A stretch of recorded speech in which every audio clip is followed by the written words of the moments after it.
Hello, everybody, and this is it, the big one, the big 100 to be precise.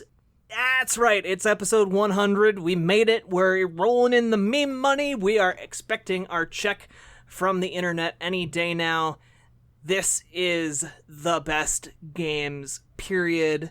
A show that I will shortly describe if you have not listened to it before, but you should have, especially if you're listening to episode 100, which I think I mentioned. It's episode 100. That's 3 numbers in a row. One more time, actually. What number are we on? 100. Okay. 100. 100. Got it. I'm your host, Jack Gardner, and with me is Naomi Lugo, my ever-trusty co-host. Make me sound like a steed, or like Roach or something from Witcher. Ever-trusting. I wouldn't trust Roach. He ends up on too many glitch roofs. through the trees to find you. I will somehow be on the other side of the map, but I'll be there. Yeah. Ever wandering co-host, Naomi Lugo. And to be fair, they did fix it quite a bit. So, anyway. And with me this week is also another co-host, a blast from the past, Daniel Jones. Hi. Hi. How's it going? It's nice. It's a pleasure to be here. It feels so weird being a guest now. It's kind of neat. I like it. Isn't it? Yeah. I mean, I basically just showed up before anyway, so I was essentially a guest then and too. So this isn't much different.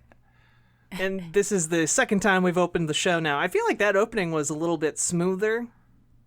It was. Last time we were talking about baby pandas. Yeah, it's like a baby panda's bottom, really. What are you up to now? You kind of rode off into the sunset of podcasting legend. I wish. And then you came back with another podcast. I feel like that's a typical podcaster move, right? You know, it's yeah. like, all right, I'm done with podcasting. 2 months later, hey, I got a new podcast. And it's better than the last one. I don't know about that, but I'm pretty excited about it, yeah. I've listened to your podcast. It's pretty good. Tell us a little bit about it. It's Mr. Jones and Me? Correct.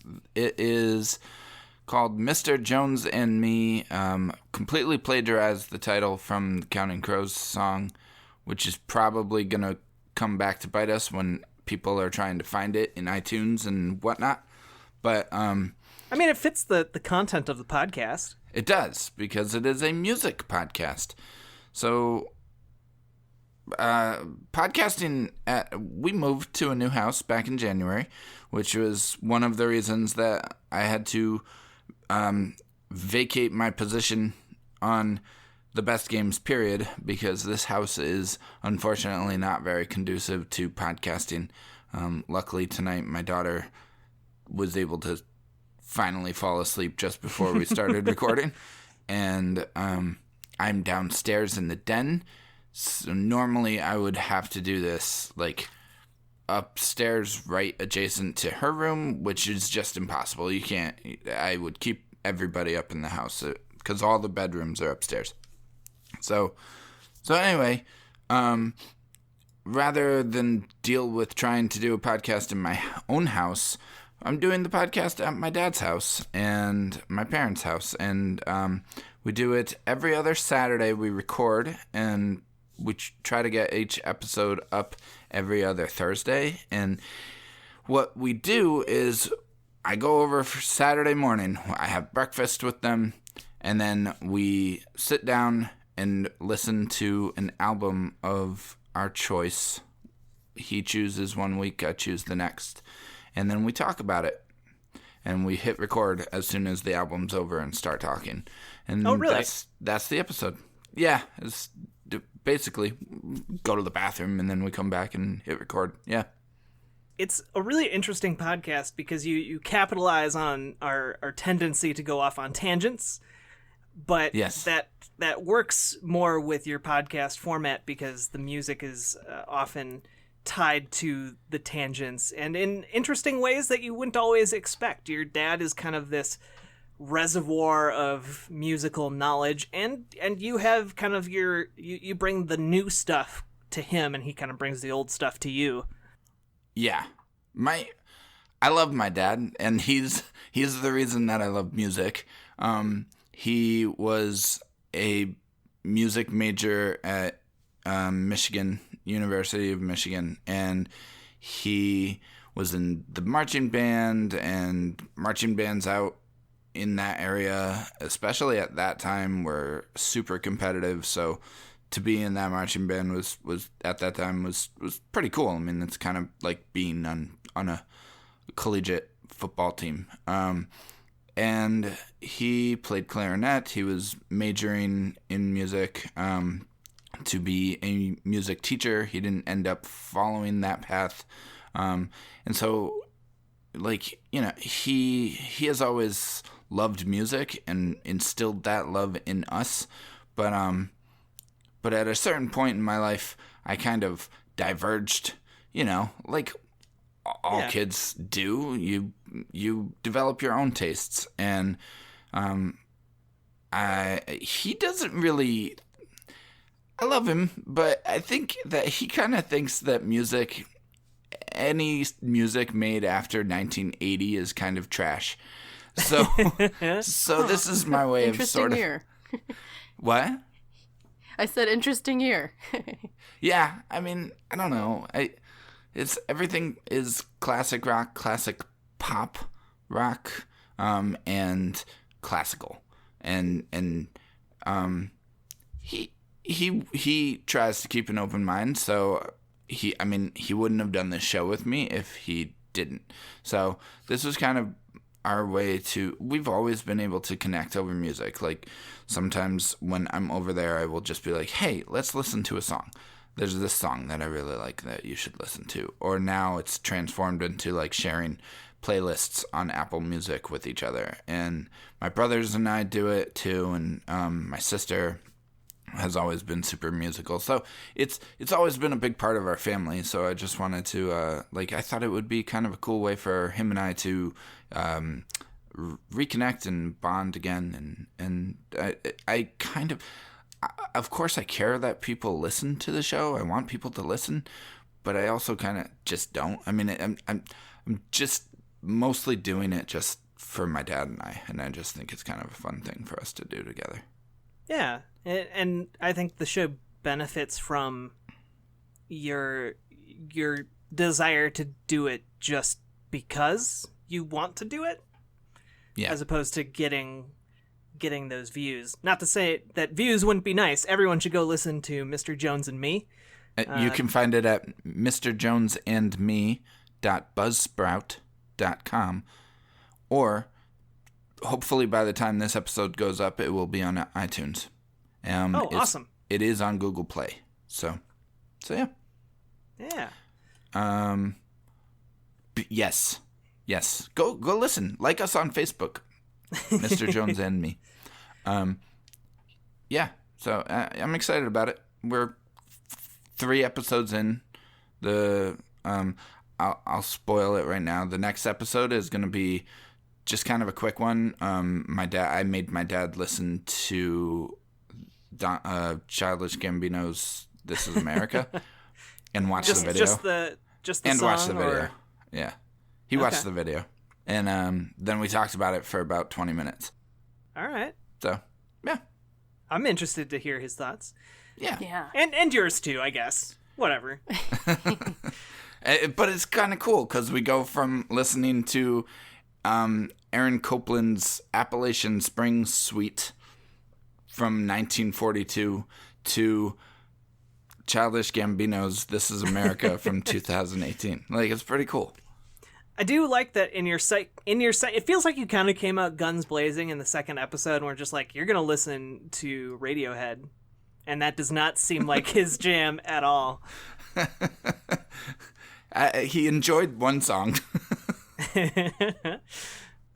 But yeah, this is the best games period, and as the name might tip some people off to think, that it is a podcast about games. And really the premise of the show is that every week we get together and we talk about a game that we think might be one of the best games of all time. And we make cases for or against it, and at the end of the show, we kind of come together and we say whether we think it was, in fact, a best game period, and then we kind of throw it out to you, the listeners, or at least we usually do. We didn't do that for Plants vs. Zombies, but that's because we were recording an extra special thing for our Patreon subscribers, and by the time this is up, that should also be up. All you gotta do is back us for $1, and you can listen to that. It's about Journey, and it's pretty good, so you should listen to it.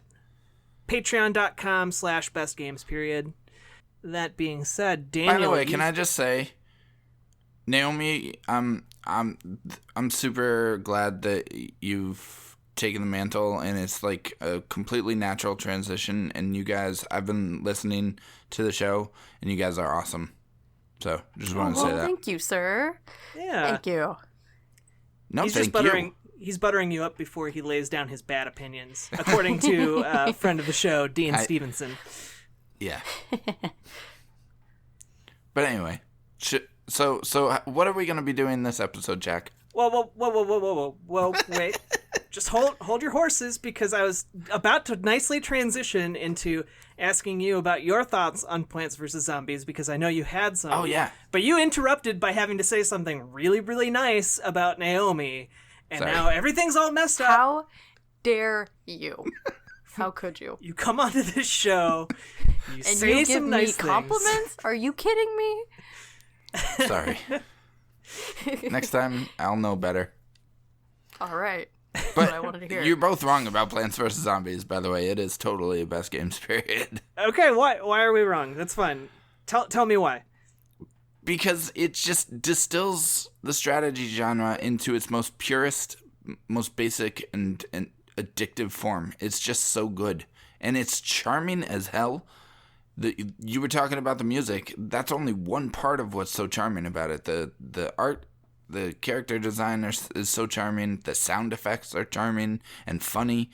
And it's so simple and easy to grasp. And it has an incredible learning curve.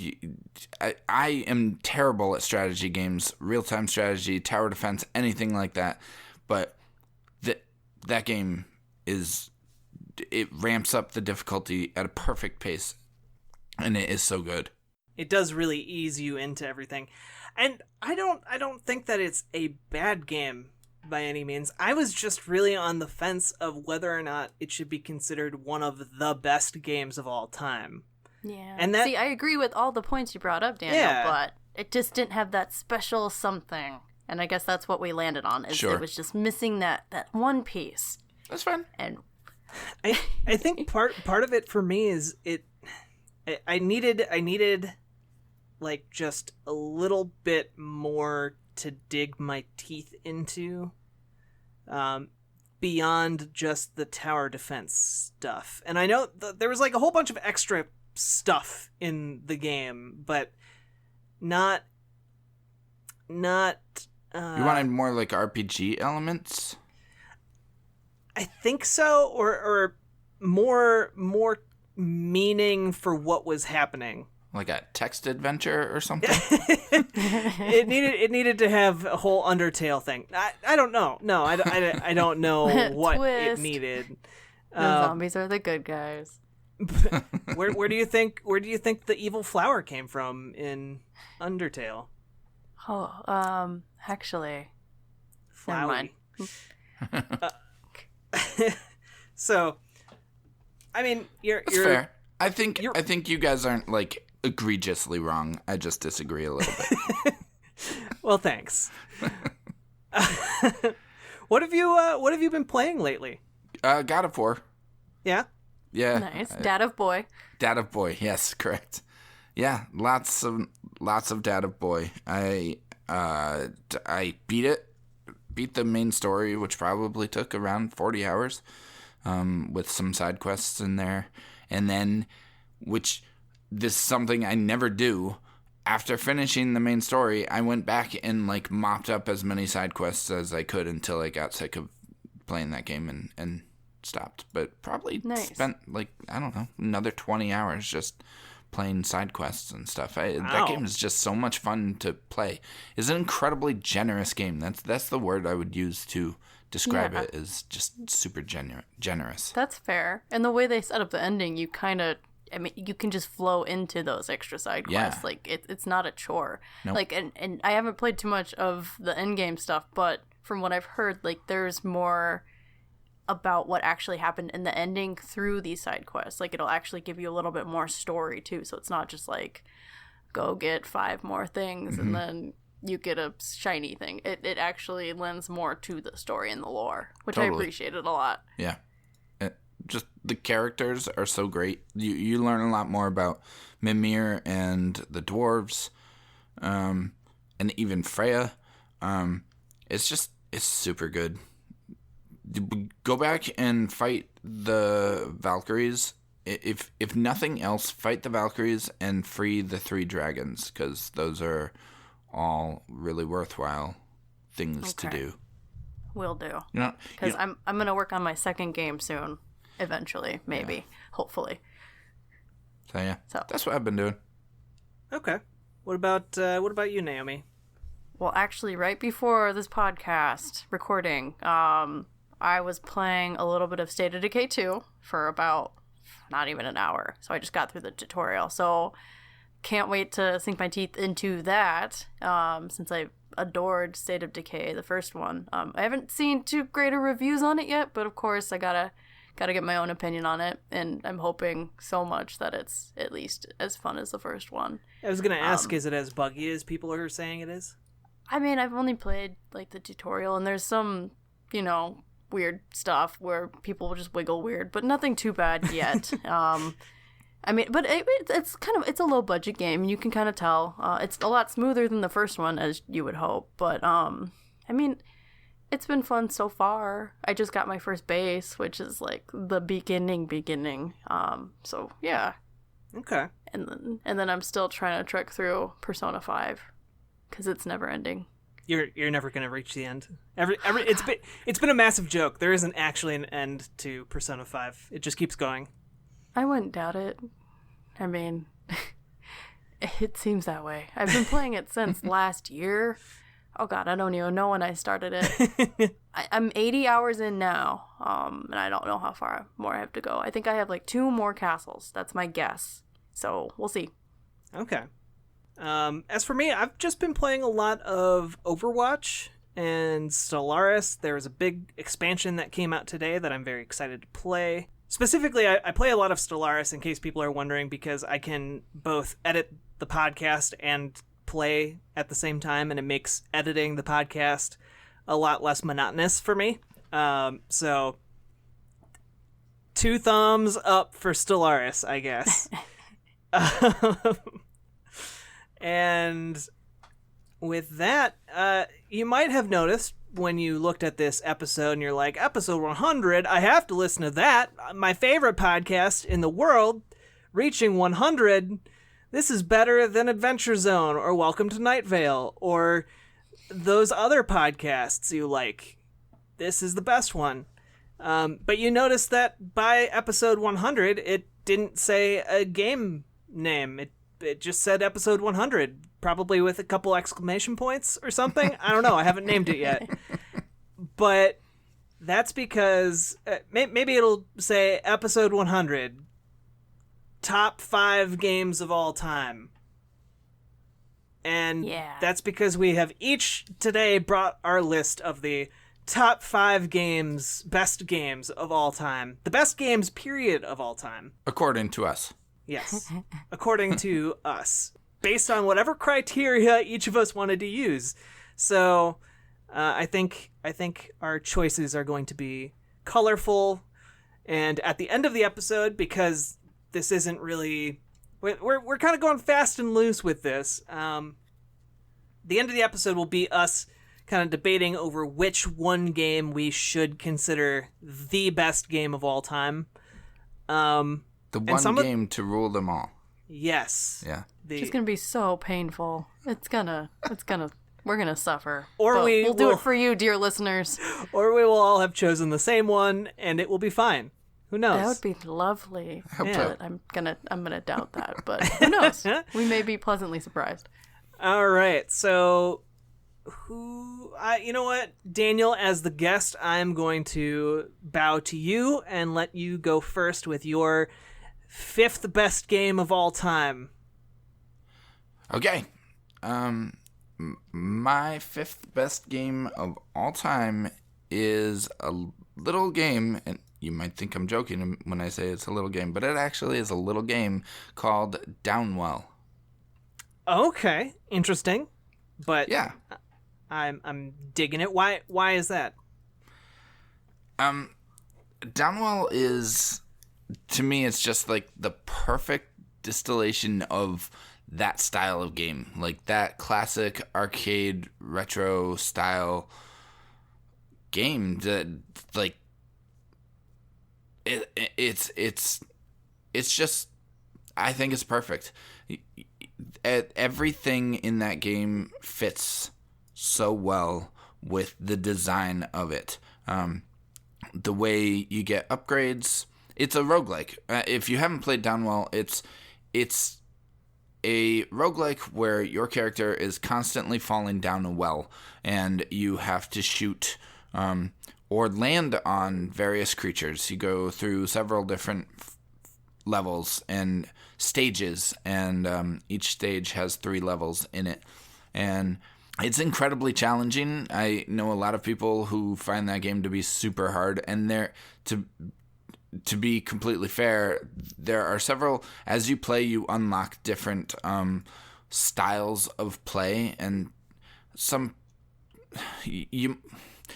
I don't know if it was designed that each style is equally challenging or not challenging, but there is one style where you automatically start off with 2 extra hearts, so I would say that's probably like the easy mode style, and that's the only style that I can actually beat the game on.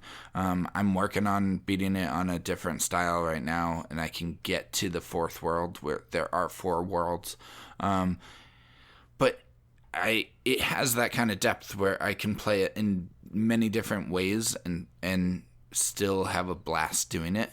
So as you fall down the well, you have this, like, what's called gun boots, and as you shoot the gun boots, you not only shoot what's below you, but you also it works kind of like a jetpack. But you start out with just 8 bullets in your gun boots, and so you can it's a very finite resource, and as you progress you get more ammo and thus more maneuverability in your character, so everything just ties together super well, like the way the jetpack works with the way the gun boots work, with the way that the enemies are designed. Some will chase you from above you, some will float around erratically, so you have a really hard time getting a beat on them. As you fall, there are these little caves that you can go into where you can get upgrades, more hearts or more ammo, but each time you do that, it changes up the kind of gun that you're shooting. So you have a shotgun, you have a triple gun, you have a machine gun, you have what's called a nappy. It's like a little gun that shoots around different directions, and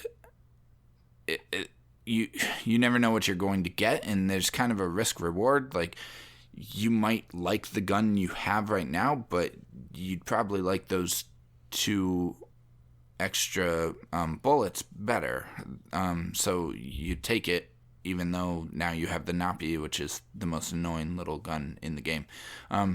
But it's just, eventually you get to the end, and there's this really cool boss fight, and turns out a lot of people have never seen the end of that game, and a lot of people don't think that it even has an end, but it does, and you can beat it in about 20-25 minutes, and it's just a blast.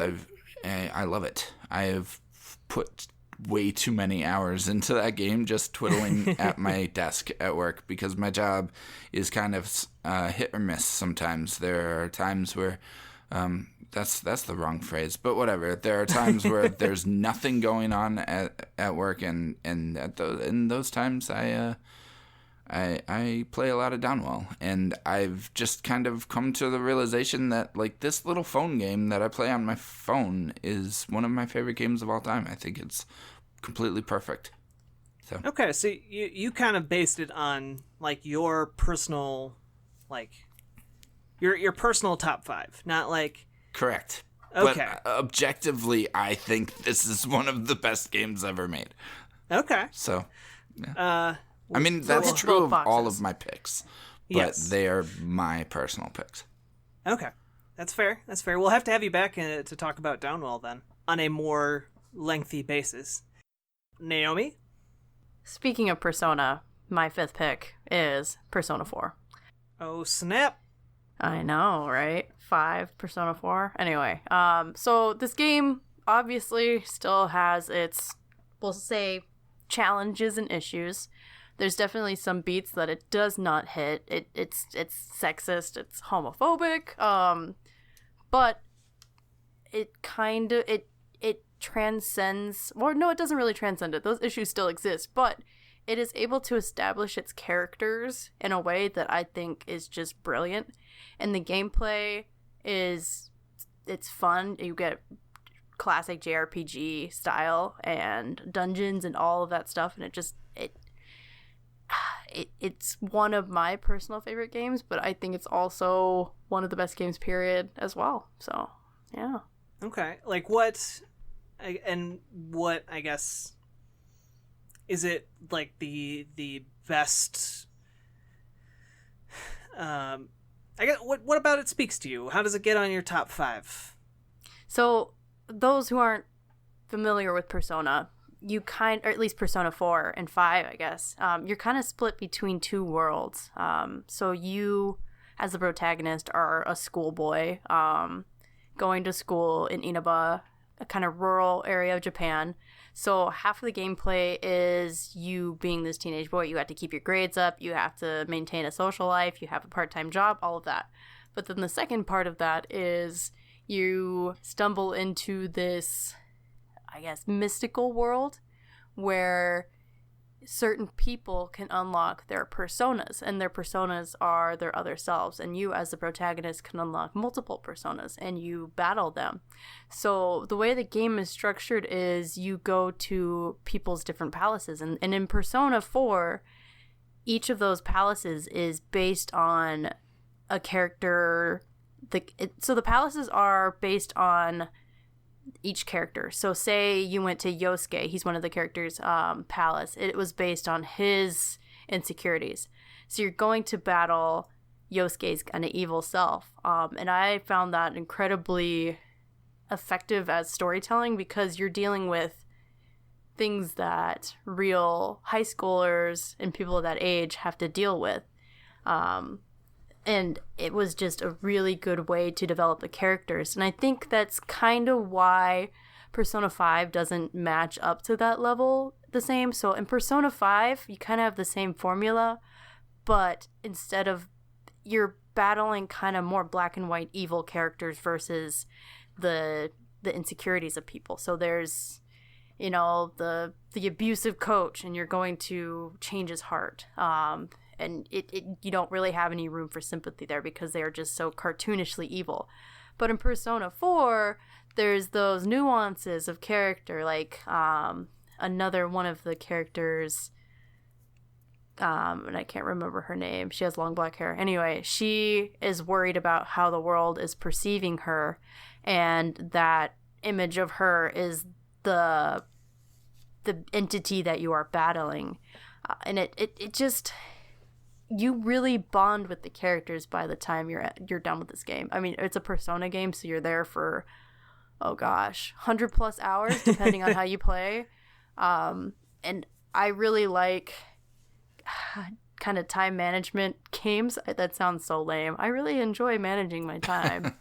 But you have to pay attention to how you play this game because you will get a certain type of ending based on that. And it's not forgiving like other games where you can just rewind a little and talk to different people a different way. No, you are kind of stuck with your ending unless you save your game files. And I just really appreciated all of the time I had to put in and all of the effort I had to pay attention, and it was just a complete gaming experience for me, and it makes it one of my favorite games personally, and again, one of the best games period for me.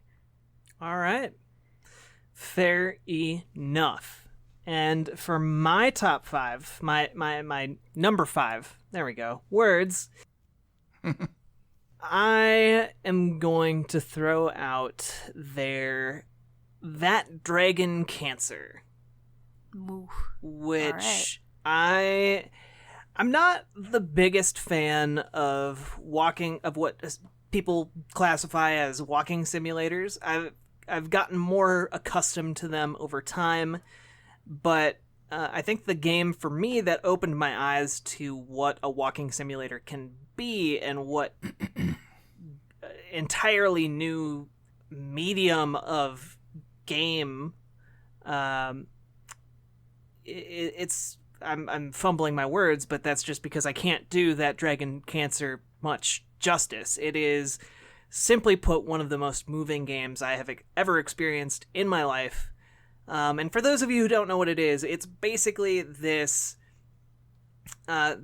story of a family that is going through a horrible tragedy. And it's a horrible tragedy that happens to a lot of people. They have a kid who is dying from cancer. And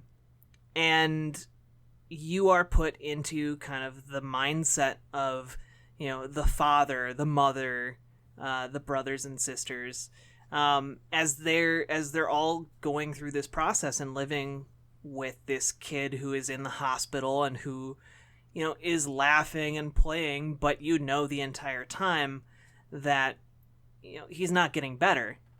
And what makes it all the more heartbreaking is that the game itself is based on a true story. It is the child in question, the child that is dying from cancer in this game, was a real boy, and the dad of that child made this game as both a way to cope with the ongoing long process of losing his son, and also as a way to remember him. Because in between all of that heavy stuff, there's a lot of moments of joy and happiness, and I think that's one of the things that makes this game really interesting. It's because it does something that games are uniquely equipped to do, and that's it pulls you in. It invests you into this character and story and family in a way that you don't really invest yourself in a movie. You absorb a movie. You take it in. You're not an active participant in it. And that dragon cancer just it sticks its hand into your chest and pulls your heart out, and then does whatever it wants with that heart. Kalima. Yeah, basically. And I think one of the most human things you could make as an artistic expression is that there is tragedy everywhere, but in that tragedy, it's not just one solid sheet of misery. There is happiness and joy in there too, and hope. An awful lot of hope. And for a game that is centered squarely on the horrible reality of having to lose a child, there is overwhelming message of hope and joy that I think everyone should experience. And that, to me, that shows what even something that is derisively called a walking simulator can do. And I think everyone should play it and experience it. And no, watching a Let's Play of it is not the same thing. Play it, because it's different. So that's my number 5. And it is devastating, by the way, so be ready for it. Oh, yeah, for real. I mean, you can probably beat it in about, 2 to 3 hours, maybe 4 hours. But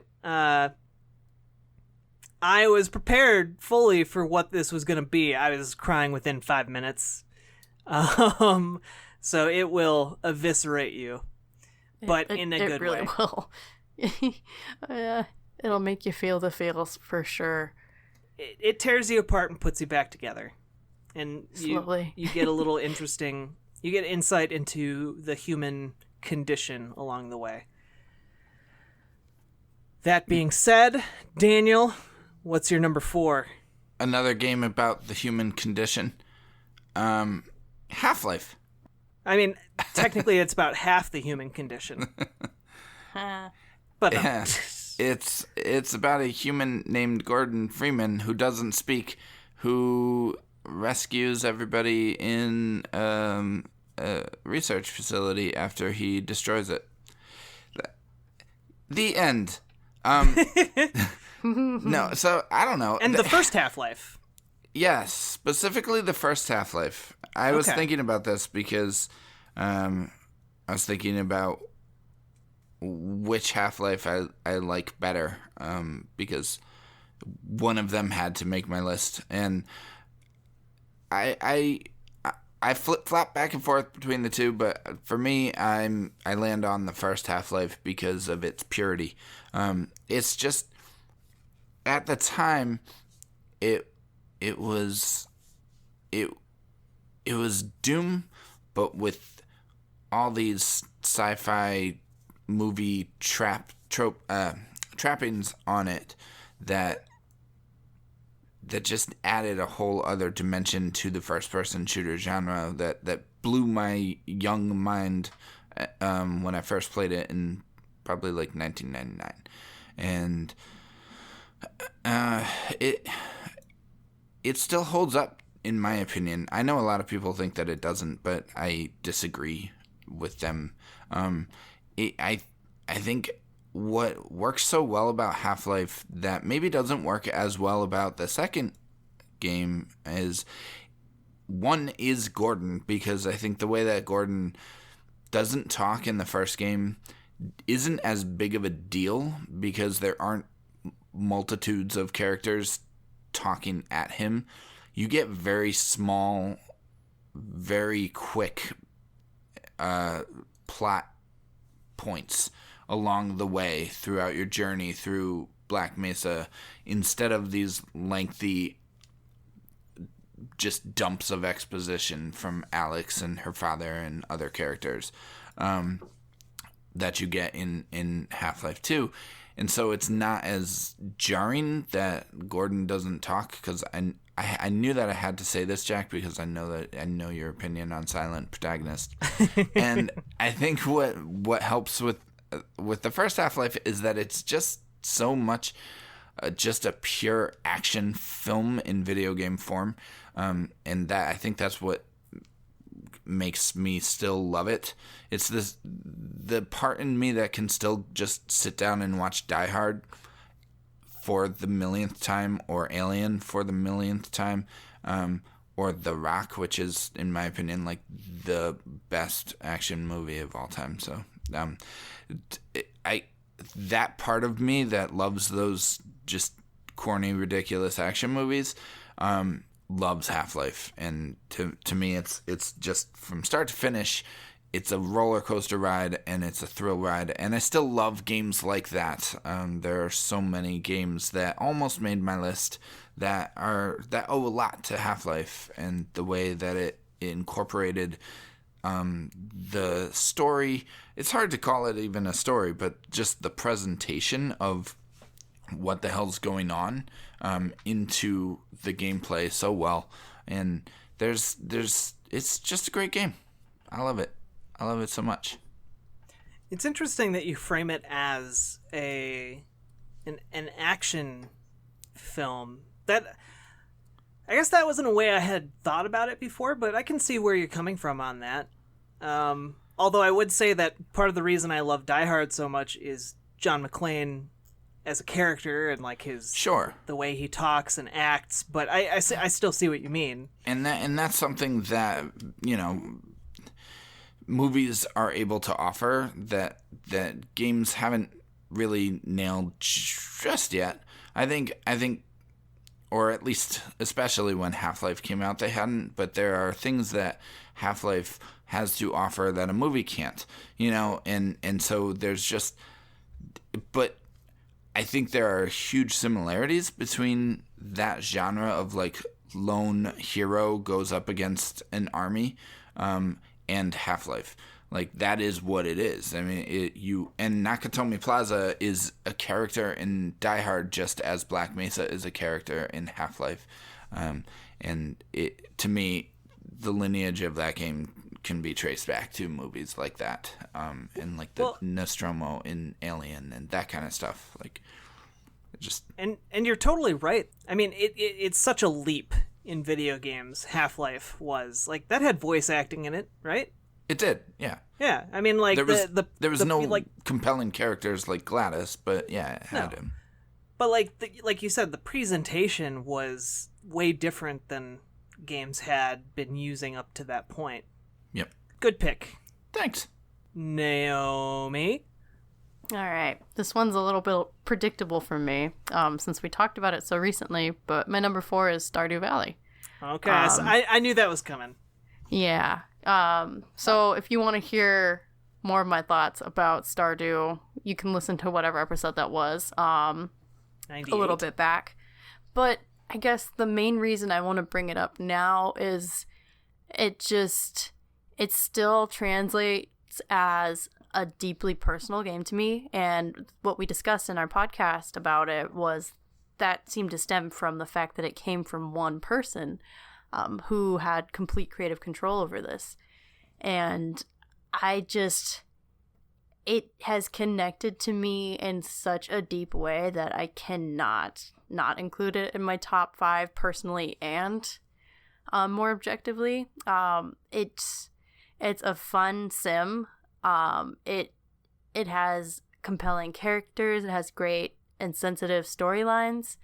But it also just has something in it that gives me hope. And I spoke briefly about this during the podcast, but it helped me through tough periods of depression. And I just really want to just, I guess, arbitrarily thank this game for being able to help me in that way. And I'm sure it has helped a lot of other people in that way too. Whether that be through the addictive day-to-day systems, like you just have to go one more day because then you're going to make it to summer, or one more day and you'll be able to open up your new coop and get new chickens. It's just special. I think it's a special game, and yeah, it has to make it on my list. Yeah. I think that's really the point you made about him being the creator, being the kind of the sole driving creative force behind it is really important. And I want more games like that where you can feel the authorship behind them. Yes, absolutely. How do you feel about the multiplayer expansion? Does that make it less of a personal game to you, or is that a welcome feature? How do you feel about that? Well, I mean, I haven't played it yet personally. I've played more Stardew on my Xbox now. And I know the beta is only on Steam right now, but okay. I think you can go back and play by yourself, or you can play multiplayer now. It's just a matter of that was them giving more to their fans and more to the community, so it doesn't deter from the game at all for me. Okay. The base game itself is still always going to be deeply personal, and you can still have amazing and fun adventures on multiplayer that speak to you, through the game's mechanics still. So, yeah. Yeah.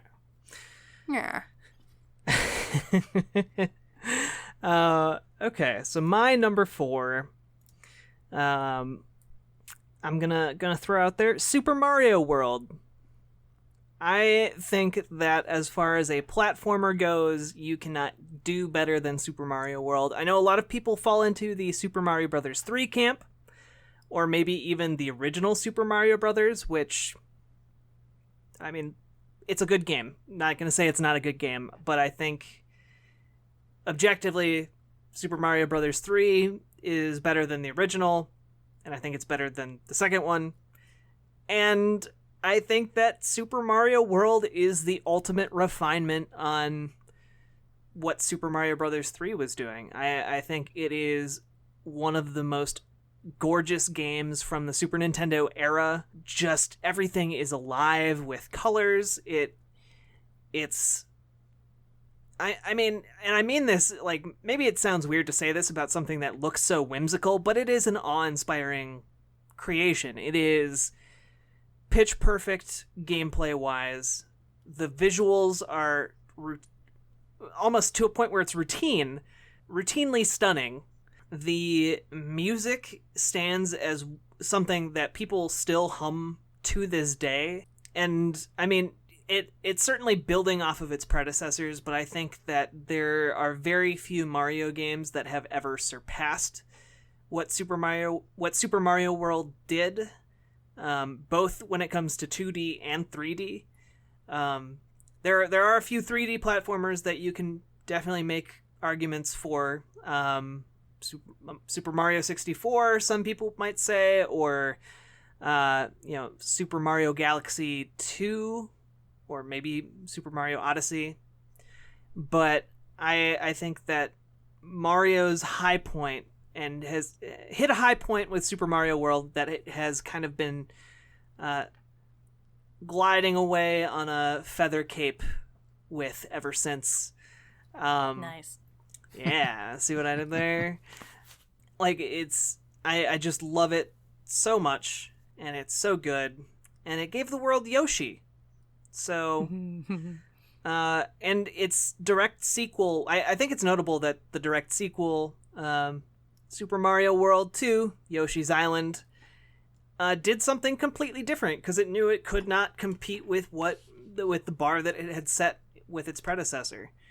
And I think that's why they've never gone back to that type of aesthetic in what they've done, because that bar is so high that only a fool would try and get over it. And yeah, that's my piece. I just think it is one of the most solid platformers of all time. And since it's the highest rated platformer on my list, I'm going to say it is the best platformer of all time. Mm-hmm. All right. Yeah.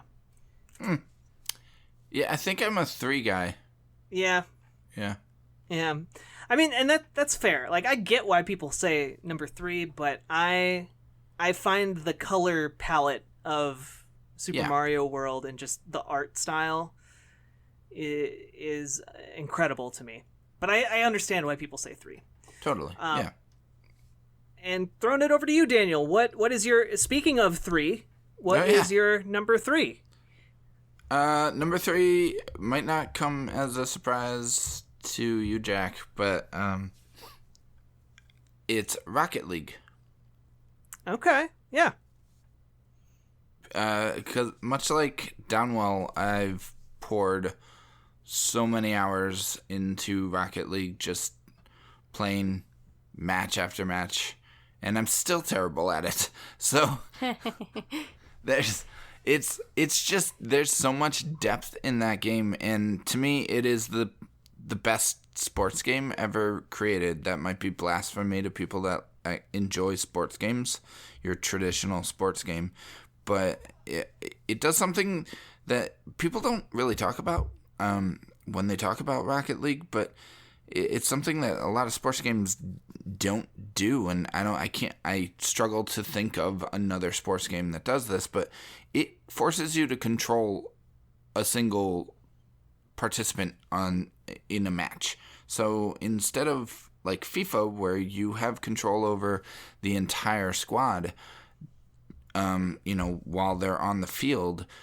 in Rocket League, you're just in control of your one car, and it makes it feel more like an actual sport because you are relying completely on your own skills, and you are completely in control. It's not like in FIFA where they automatically kick the ball or anything like that. You have to line up your car perfectly with the ball and hit it at the angle you want to hit it at, and that takes real skill and timing and practice, because the other thing that I've learned about Rocket League is that once you take an extended break, it's very difficult to get back into and still play and compete at the same level that you were before, especially when everybody else playing the game gets way better than you. And there have always been people way better at Rocket League than me, whether it was people that started playing Rocket League the day it released on PS Plus,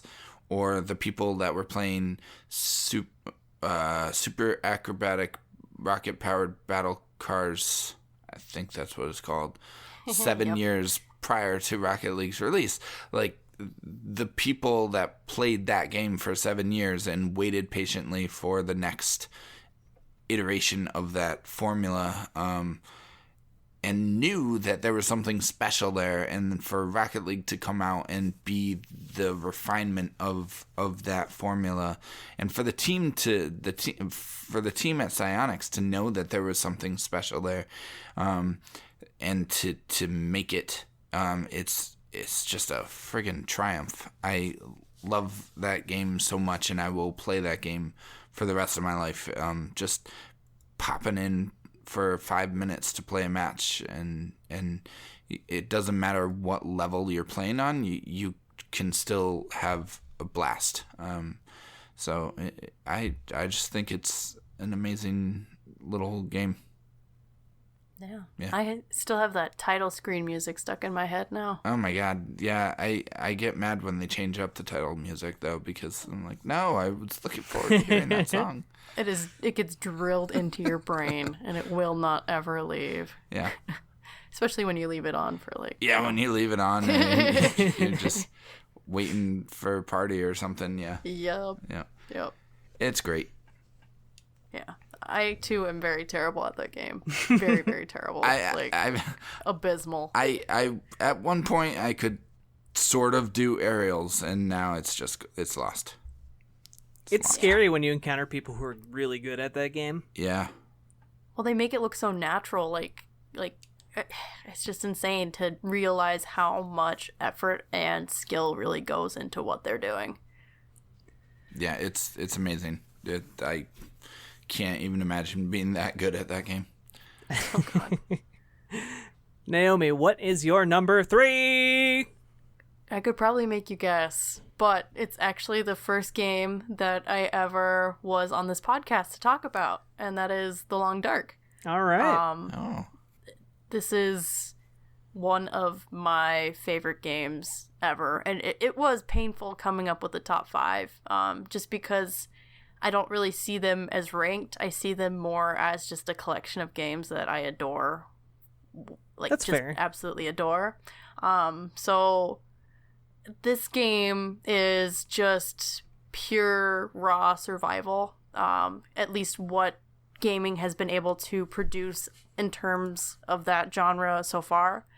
You are placed out into the Canadian wilderness, and depending on the difficulty, you are forced to scavenge everything and survive, fight off wolves, battle the elements, find shelter, all of that stuff. And the art is amazing. The gameplay, again, I'm seeing a trend with these time and day management things now. You have to manage every single second of that game, and you have to pay attention. Do you feel like you lack control over your own life, Naomi? I don't know. I'm thinking this is like a therapy session or something. Sit back. But yeah. Tell me about it. Oh, man. Where I feel like I have more control in the Canadian wilderness than my own life. Wow. Deep. But yeah, it is a game that will completely and absolutely immerse you. Like, if you're playing it and in the winter, you will get more cold, and same with the summer, you will feel, refreshingly cool because you are just surrounded by snow at all times. I just adore this game, and like you said with Rocket League, Daniel, this is a game that I will probably play for the rest of my life. Just for whatever amount of time. I feel like there's just spans of time where I will just get completely lost in this game. And I still need to come up with a name for that genre of games that you can just collapse back into, like Stardew, of course. Minecraft's one of them. And The Long Dark is also one of those types of games. How much time do you have in the Long Dark? Just out of curiosity. I think when we recorded the podcast, it was like 300 hours total or something. Dang. Okay. Yeah. So, and I played a little bit since then, but yeah, I'm sure it'll just keep on racking up. My number 3 is another throwback.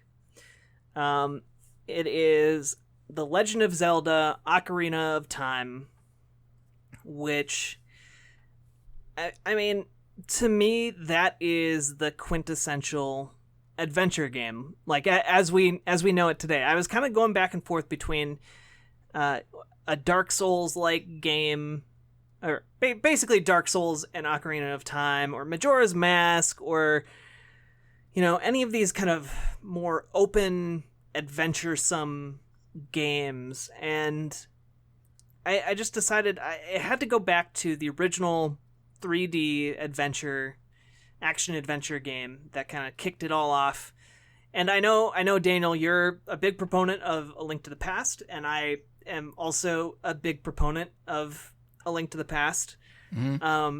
But to me, Ocarina of Time takes everything that made those 2D top-down open world adventure games so great, and it translates it almost perfectly into a 3D world, despite having all the limitations of the N64 and all the limitations of the N64's controller and all these different things that were really working against what should have been a game that was doomed to failure. And instead, we managed to get a something that transcended itself. And I think that there are obviously going to be people who come up in the years to come who weren't around when the N64 was around, and will probably look down on those games because they don't look that pretty.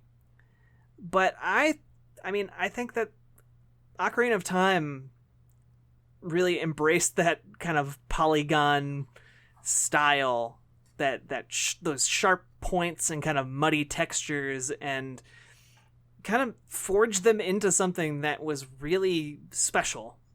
That even though there wasn't really any voice acting to speak of, we still got the screams and yells and hurrah, ha, ha.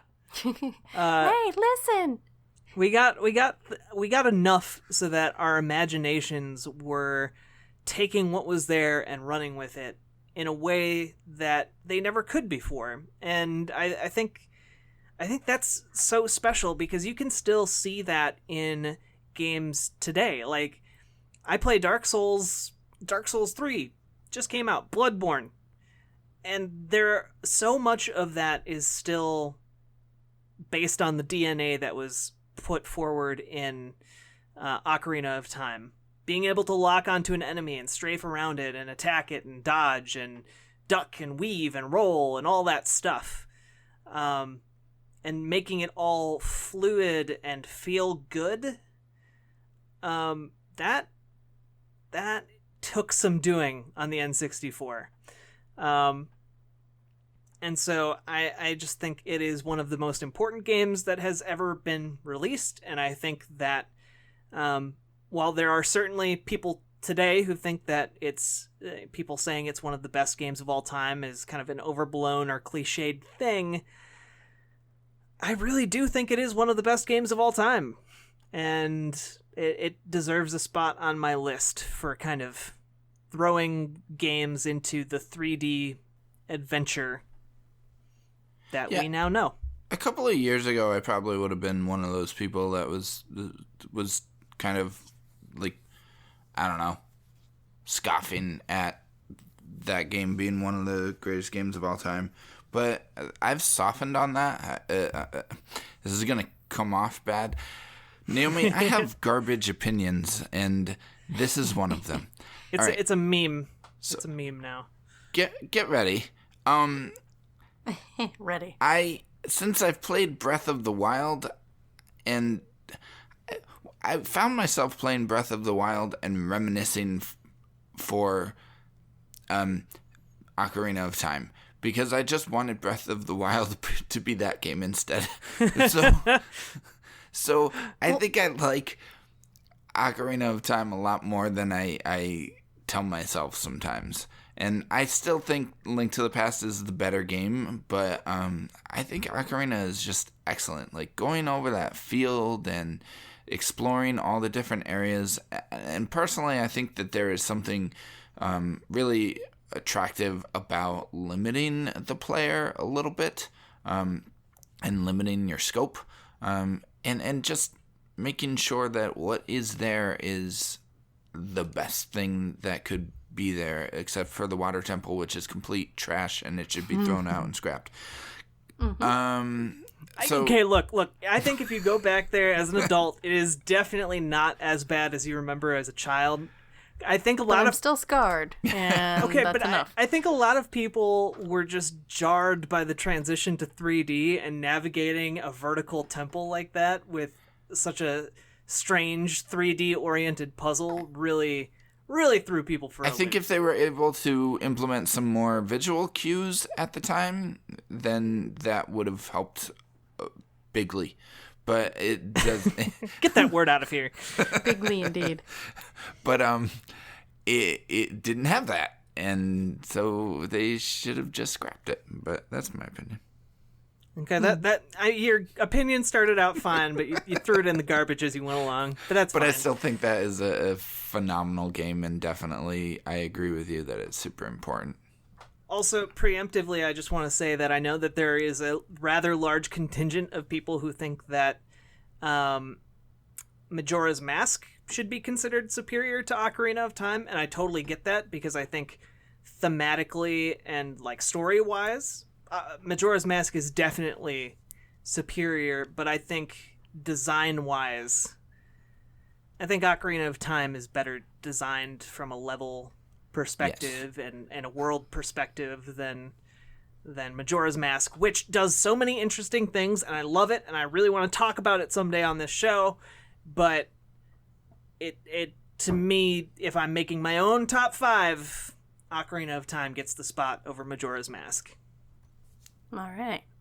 Well, going back to your garbage opinion, Daniel, really quick, yeah. About Breath of the Wild, I actually agree with that. I think what they are trying to do with it was capture the magic of Ocarina of Time in Breath of the Wild.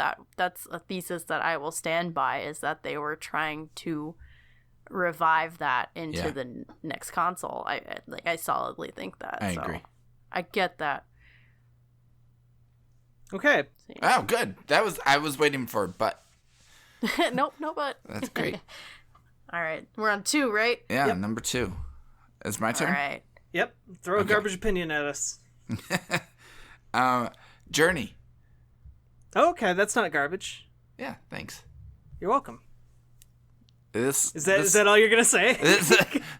Journey almost and done. Journey almost made my number 1. There's few games in my life have meant as much to me as Journey, and it's not for any other reason besides that I've never really connected with a game emotionally as much as I did with that.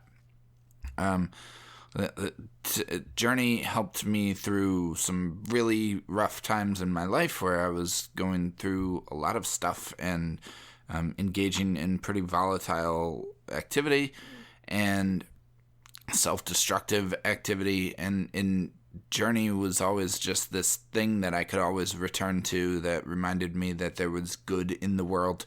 There's good in this world, Mr. Frodo, and that I wasn't the only person struggling to climb this mountain of life. And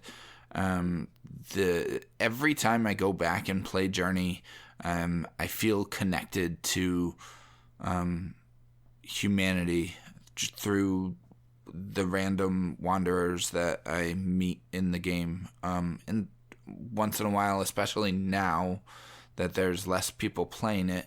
If I go back to play it, I might play through basically a solo run, and it's still engaging and fun to play, even in that manner, like even solo.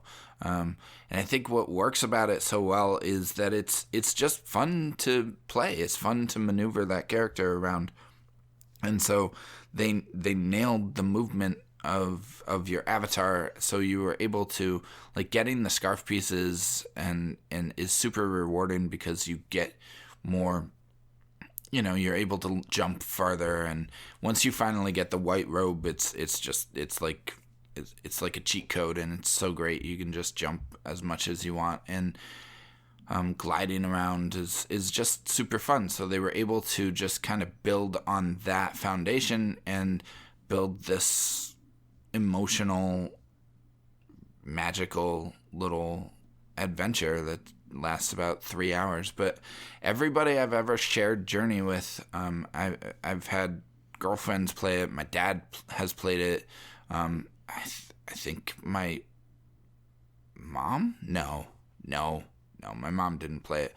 She might have watched my dad play some of it, but I've had a lot of people just play that game that don't even play video games, and they can see the beauty in it, and it's not, I'm not going to make the whole games are art thing, but like, this is easily one of the best examples of it, and one of the best ways to kind of convince somebody that, like, hey, games aren't just, Fortnite.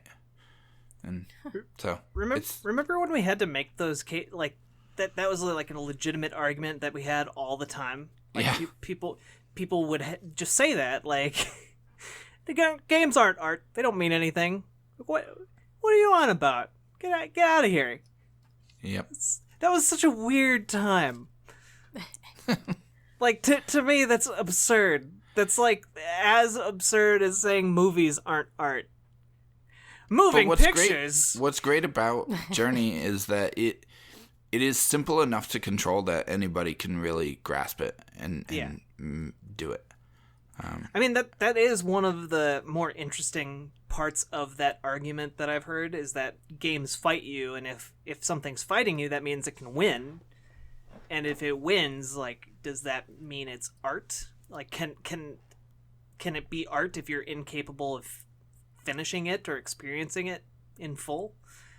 That was always an interesting aspect of that argument. I still think it's hogwash, but yeah. Journey's a good pick. Good number Agreed. 2. Thanks. Speaking of, if you want to hear more about Naomi's thoughts on Journey, you should donate $1 to Patreon. Patreon.com/bestgamesperiod. This has been your plug. Nice shameless plug there. I had some shame. Some shame. I'm going to have to well, I listen mean, to as that. long as you had some shame, we're good. Naomi, what is your number 2? My number 2. So, I'm going to go with a whole series, but I will narrow it down, I promise. And that is Pokemon, Okay. of course. For a minute, I thought you might have taken my number 2. I was going to be a little salty, but go. Well, you took one of mine. So, I did? Yep. Which one? I'll reveal that next. Okay. Anyway, so Pokemon, because it is absolutely a phenomenon. It is completely engrossing in its different medium, from the trading card game to the video game to the show to Pokemon Go even. It is just all encompassing, and I am completely in love with Pokemon. So I decided to narrow that down to Red and Blue and even Yellow, the first games, just because they kind of launched that empire. And I think that they launched a lot of little kiddos' gaming careers, sitting back on the bus, arguing with who would get the Game Boy next. Those are some of my first gaming memories, is being able to play Pokemon games, and it's just such a huge part of my life, and what made me decide to even get into games, that I just had to include them. And everyone knows Pokemon, but I mean, it's hard to describe exactly why, because there is the cynical part of me is like, yeah, it has fantastic marketing. Of course I'm engrossed in it. There is adorable animals that talk really weird on the show. But there's something about being a 10-year-old kid going off on an adventure with your animal-like best friend that just completely captures my childhood, and I will always love it for that. Okay, but yeah. If you had to choose, which one would you choose, or which two, that go together would you choose? Like, personally? Yeah. Because my objective pick is red and blue. But, and this is tough, again, because I'm also replaying, or I'm in the process of replaying all of them again, which is no small feat because, you can sink so many hours into each game. But I don't know. And I still have to play Sun and Moon, and I've heard great, fabulous things about that. And I really, really loved X and Y, so I can't answer. I'm sorry. It's impossible. Unacceptable. I love them all. So red and blue, huh? Yeah. Just Okay. because they're the first ones, and that's a good cop-out for me. Fair. I think that's fair. All right, and my number 2 is also a bit of a cop-out. Mass Effect, the series. I think that is the Star Wars of video games. It is more Star Wars than Star Wars Knights of the Old Republic 1 and 2, which are great games, but I think Mass Effect surpasses them, and the 3 games taken as a whole stand as BioWare's finest work to date. And I think that they're simultaneously exciting and beautiful and just awe-inspiring in their breadth and depth. Each one takes you on a journey across the entire galaxy, and you're fighting aliens and, trying to understand these strange and new cultures that have been fabricated whole cloth out of who knows where in BioWare's creative minds. You've got weird floating jellyfish creatures. You got giant elephant people who speak in monotones and have to explain how they talk. You've got weird angry creatures with sharp teeth. You've got bird men that calibrate guns all the time. It is a wild and crazy universe that was for I don't know, what, 6 years, the most exciting gaming event. Every time the lead up to one of those was thrilling, because you were speculating on what they were going to do and where the story was going to go, and what was going to happen to this lovable band of misfits that you've kind of stitched together out of the galaxy. It was Guardians of the Galaxy, but maybe less in your face about their personalities. And you could be the biggest jerk in the world. You could be the selfless hero. But what I liked was the moral system of Mass Effect wasn't good and evil. It was, go out of your way or do what it takes. You go out of your way to be nice, to save a life, to improve, the lot of everyone, or you stick to the mission and you get things done. And the Paragon Renegade system made the game, I think, much more interesting than just a binary choice of, help the old lady cross the street or murder her and take her money, which is kind of what KOTOR did. And I think that overall, the arc of Mass Effect is one of the most satisfying narrative experiences I've ever had in a game. And I know that there are tons of people who complain about how the series ended, but I think it was a perfect culmination to a series that is built entirely on, cycles of death and rebirth, and it works. No matter how you played it, it worked, and that is nothing short of incredible for 3 games that probably span. I probably sank like a good 600 hours into playing those 3 games combined. And that, to me, that was time well spent. And yeah, that's my number 2 pick. I love those games so much. I think I'm with you. If I had chosen that to be on my top 5, which it almost made it, I probably would have had to choose the entire trilogy as a whole. I think you can't really. It's kind of like when I say Lord of the Rings is one of my favorite movies of all time. I typically say the entire trilogy because I can't choose just one. Right. I mean, they're not meant to stand on their own. I mean, you can just read The Two Towers if you're reading a book, but it'd be interesting. Go in knowing nothing, just start reading The Two Towers. Oh man. But they're really all made to stand with each other and build off of what the previous one did, building up the universe and the story of Commander Shepard. Yeah. So they're such great games. That's a great pick. Yeah. Yeah. Agreed. I agree that it was a great pick. Good job, me. I have to say something though, because you said something that I thought you said something else, and I thought you had invented some new phrase that I thought was actually freaking brilliant. So from now on, I am going to use the phrase "no matter how you plate it," as in like plating a dish. Like no matter how you plate it. But you said no matter how you played it, and I was like, "Oh my God, I said that's really plate. interesting. Plate I've never heard that phrase before, but I like it." No, I invented that. Yeah. I meant to do that.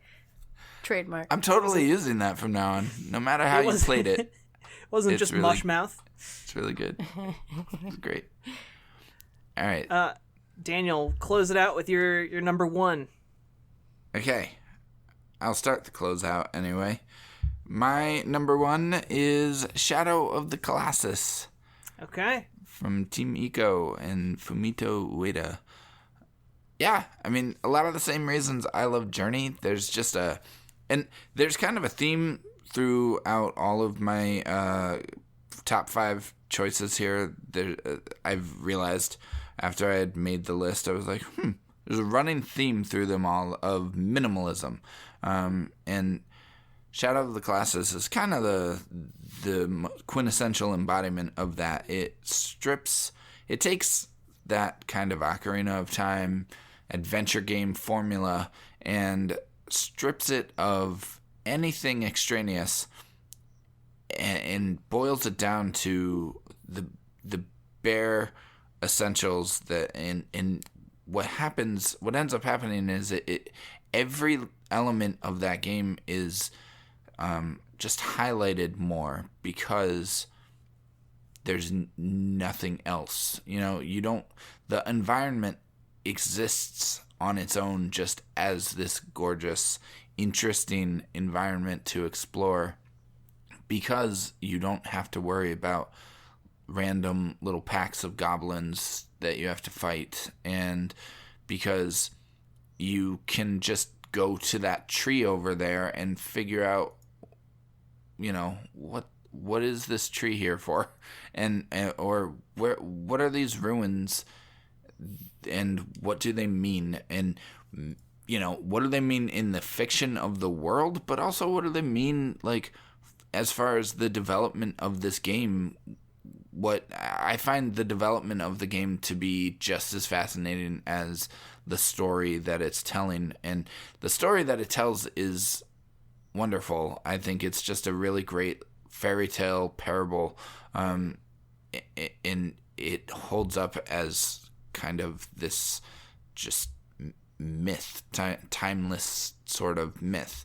And I love it so much. And I think you can see the influence of Shadow of the Colossus in many games, including like one game that I almost had on my list, Portal, because I think Shadow of the Colossus is just 16 different test chambers, and when you encounter each colossi, you have to figure out how to take it down, and then you have to execute it.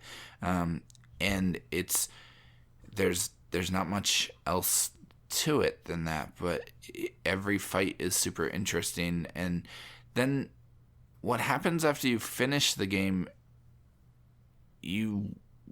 personally, I want to just go back and play it again.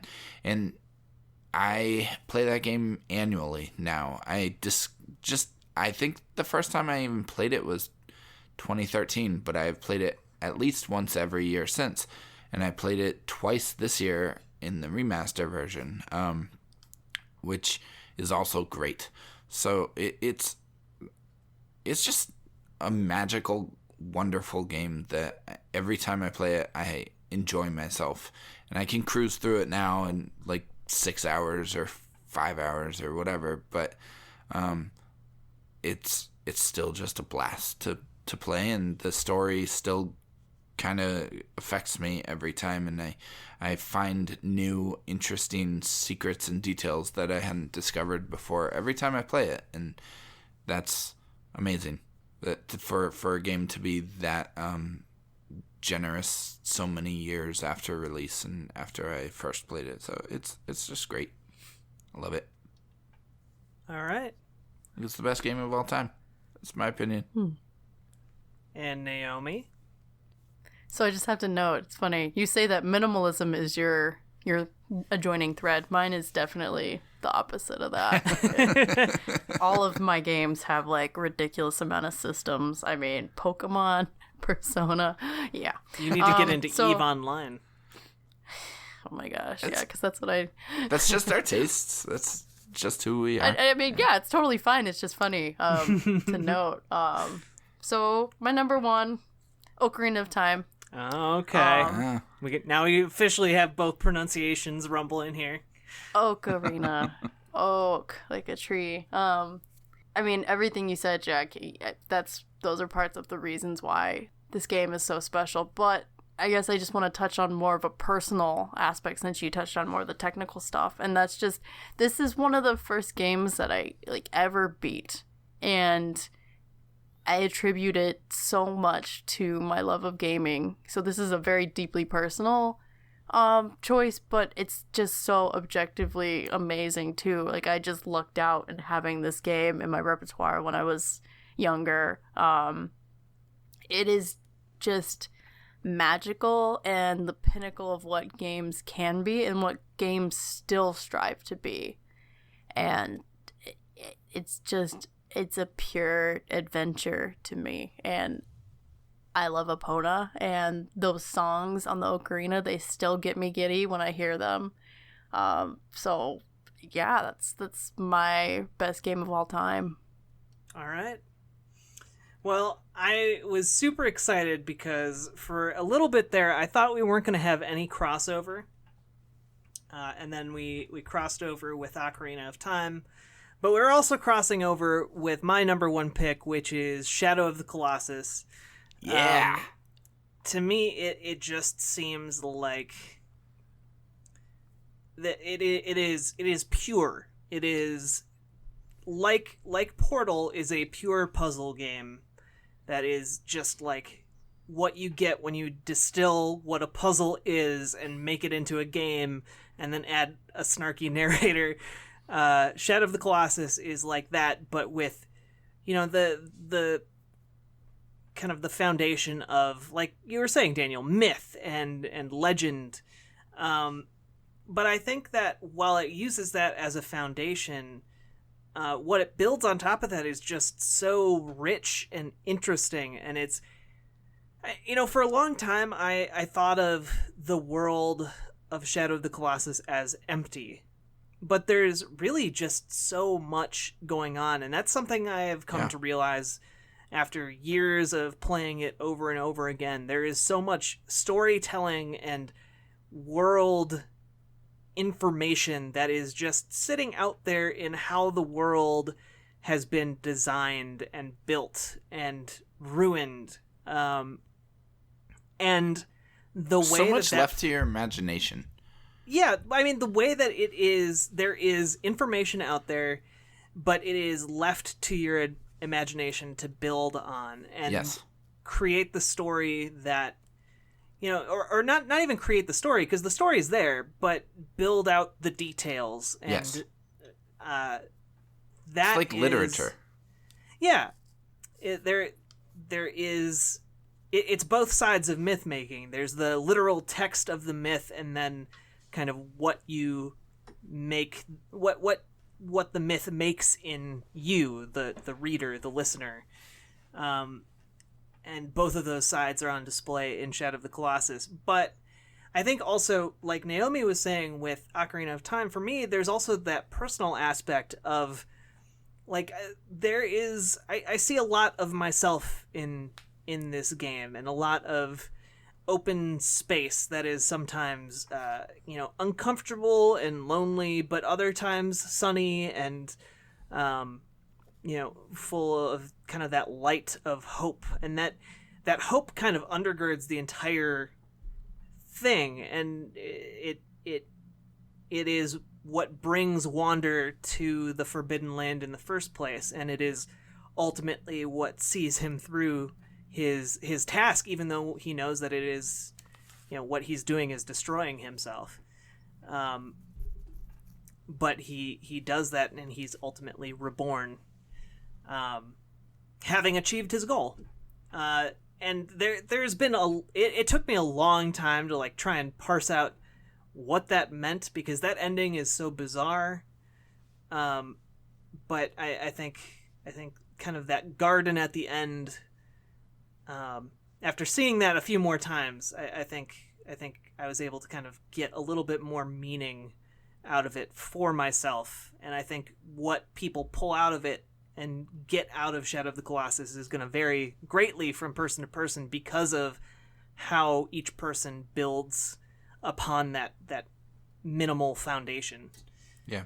There's definitely a philosophical debate to be had over whether or not Wander was a good guy or a bad guy. And like off the cuff, it certainly seems like he's definitely a bad guy, and maybe he is, but unknowingly he actually does something very good.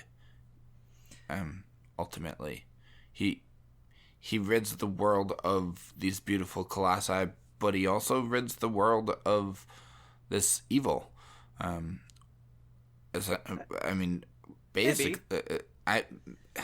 It appears he does. I don't know. That's what I mean. Like, there's a debate to be had. So, right. But that's part of the beauty of that game, is that it's nebulous, just like Dorman. Yes.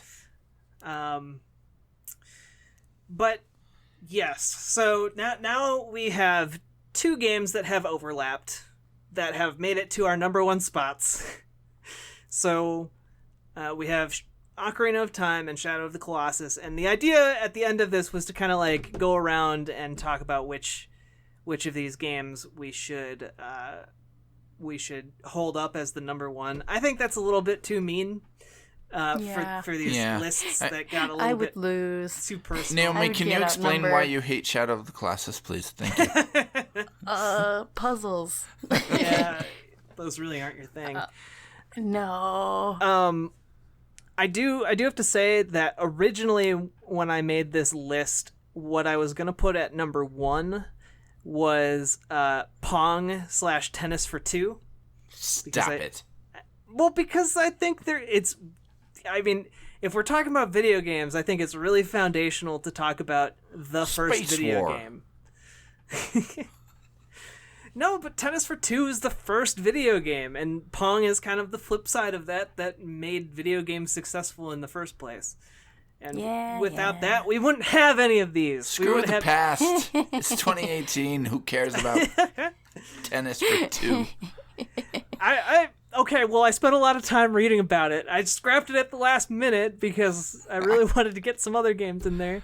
Yep, because you wanted to talk about the games you really wanted to. Possibly chosen. Well, I didn't know if we were going to be doing an episode on like objective list of best games or if we were going to be doing a more personal thing. And I guess we all went on the personal route, so I changed my list up at the last minute.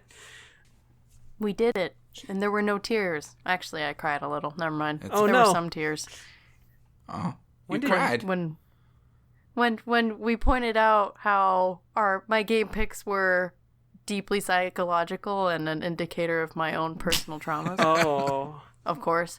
Oh, we can blame that one on Daniel. Yeah, sorry about that. Yeah, we'll do that. Thanks, guest. Yeah, Thanks. I get kind of deep sometimes. But we did it. Which people can find more of your deep takes and garbage opinions, but are probably not garbage about music. Where can they find that?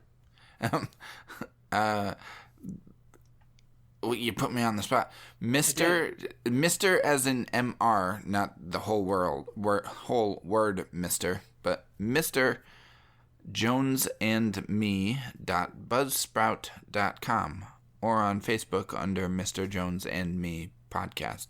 So, there you go. All right. And can people find you on Twitter or anywhere?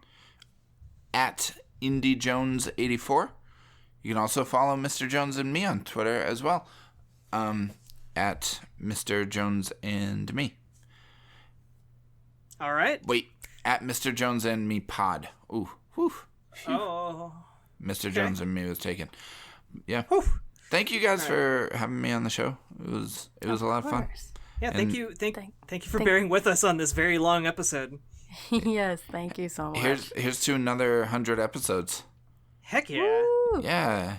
Also, Jeremy wanted me to say hi to everybody. Okay. And I was just gonna say, and here's to Jeremy, who I hope is doing very well. I know he's been super busy with his life and things going on in there, so just let you know. But if you're listening, that I miss you. So, Love you. Love you too. Bye.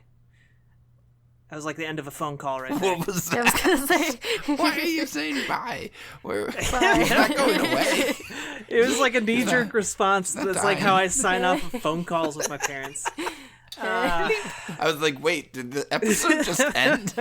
And we're done.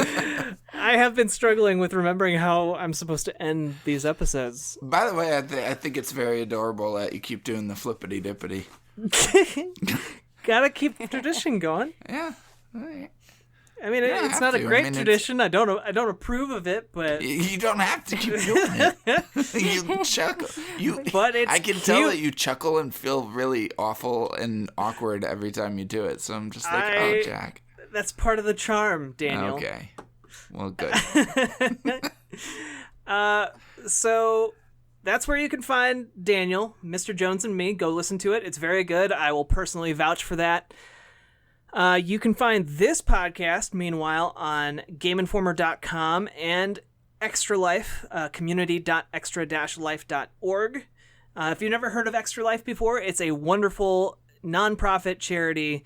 It's part of Children's Miracle Network Hospital, and basically people can go to extra-life.org to find out more. I'm giving you a very basic explanation, but you can go there, sign up. You can choose which Children's Miracle Network hospital you want to support, and then 100% of everything you donate goes directly to that specific hospital to help sick and injured kids. And people raise money by playing games. So you get to play games and also help kids at the same time. It's pretty fantastic. You can find this podcast where you will be able to vote on, I guess, some of our picks, not all of them, because sometimes we forget. Oops. So we might do a different structure this week. Maybe instead of a poll, we'll ask you, listeners, Ooh, what that's a your good idea. top 5 games are. Yeah, on twitter.com at bestgames. That's where you can find that. Should do a hashtag. We should do a hashtag. Hashtag BGP100 or something. Yeah. Yeah. That sounds good. Okay.